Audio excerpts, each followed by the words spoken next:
All right, here we go, here we go, here we go. Yeah, wake up, Ruth Bader. This is fun stuff. Let's get excited. Here we go. Let's get our pens ready. We're looking at a new period. It is 6.3. We're going to be looking at the end of the Cold War and the beginning of a nationalist movement. So here we go. Get your pens ready. Here we go. 5, 5, 5, 5, 5, 5, 5, 5, 5, 4, 4, 4, 4, 4, 4, 4, 4, 3, 3, 3, 3, 3, 3, 3, 2, 2, 2, 2, 2, 2, 2, 1, 1, 1, 1, 1, 1. Yes. All right. 6.3.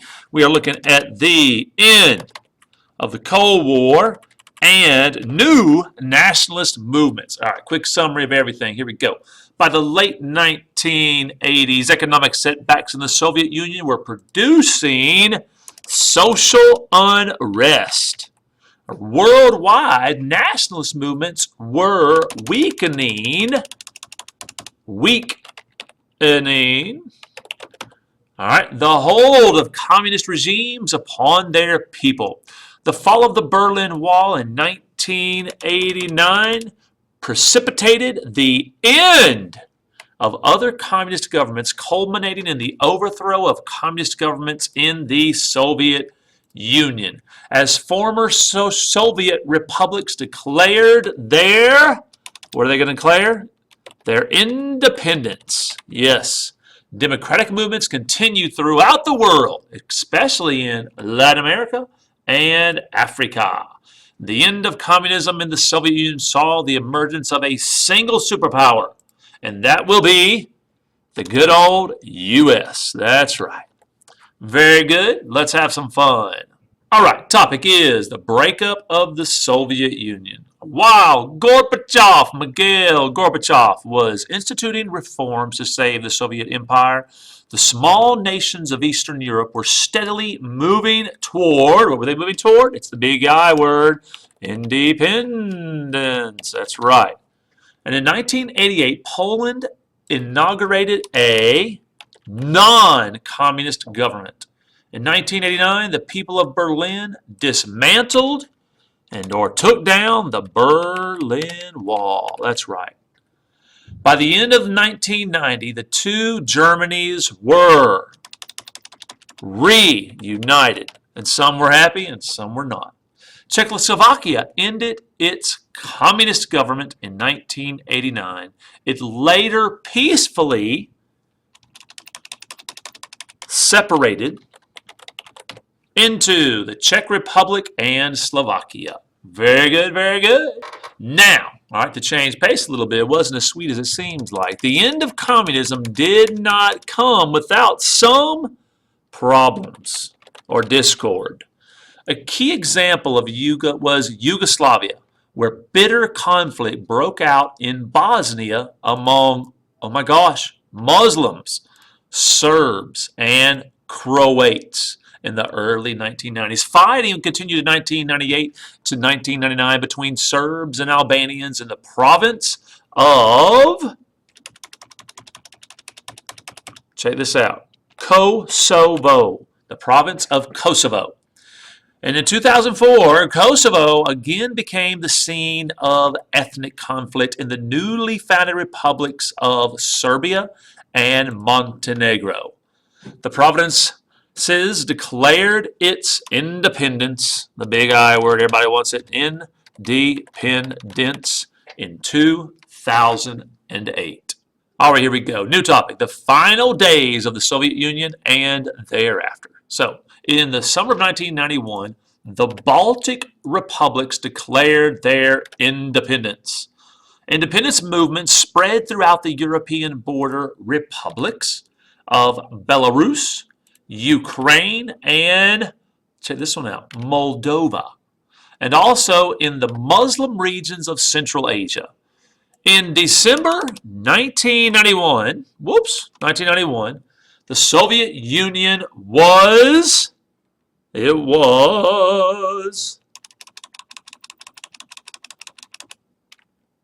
dismantled. Was dismantled or divided and replaced by the Commonwealth of Independent States. The Communist Party was terminated. You're out of here. And the elected president of the Russian Republic, or the first elected president under a Russian Republic, a free Russia, is, his name is, check out this name, Boris Yeltsin. Boris Yeltsin became the leader of the Commonwealth of the Independent States. All right, let's continue. All right, the new Commonwealth was faced with conflicts between, this is always trouble over this in that area, ethnic groups, and also with economic difficulties resulting from its new status outside the Soviet economy. Boris Yeltsin, who initiated policies that allowed for a move erase this, for a move toward, that's right, what we are, free enterprise, was faced with continuing opposition during his rule, and he resigns in 1999. I think y'all may be alive by then, or pretty close to it. In 2000, a new president, Vlad the Invader, or Vladimir Putin, was elected. He was re-elected in 2004 and in 2008. So he's been elected 3 different times and was appointed prime minister. Basically, he's president, leader of Russia, by the newly elected Russian president. So they have a president and a prime minister. Russia continued to struggle with economic weaknesses and organized, this is a problem, organized crime. Sounds like the mafia back in our time of Prohibition. All right, ethnic clashes, especially within the Muslim-dominated province of Chechnya, plagued the Commonwealth. All right, in 2008, violence broke out as Russian forces entered the Democratic Republic of, can you guess what it is? It's real close to us. The Democratic Republic of Georgia, in retaliation for Georgia's attempt to put down a separatist revolt, all right, in the province of South Ossetia. Because Georgia has a security relationship with the United States, the Georgia-Russia conflict renewed concerns of increased tensions between Putin government and the United States. Ooh, was there another Cold War? All right, Latin America after the Civil War. At the end of the Cold War, more Latin American nations were moving toward democracy. That's a good thing. Still resistant to democratic rule was seen in groups such as the leftist Sendero Luminoso in Peru, which attempted to disrupt free elections. Okay, in 1990. El Salvador remained under the control of its military, and the government of Nicaragua, no longer under the control of the Sandinistas, had to chart a new course in the direction of its elected president. And there he is. The end of the 20th century and the beginning of the 21st century also saw, what did they see? They saw new, challenges to democracy in Colombia and Venezuela. In Colombia, violence caused by, can you guess who it is? Drug traffickers and armed rebels resulted in the flight of some Colombian citizens to neighboring countries.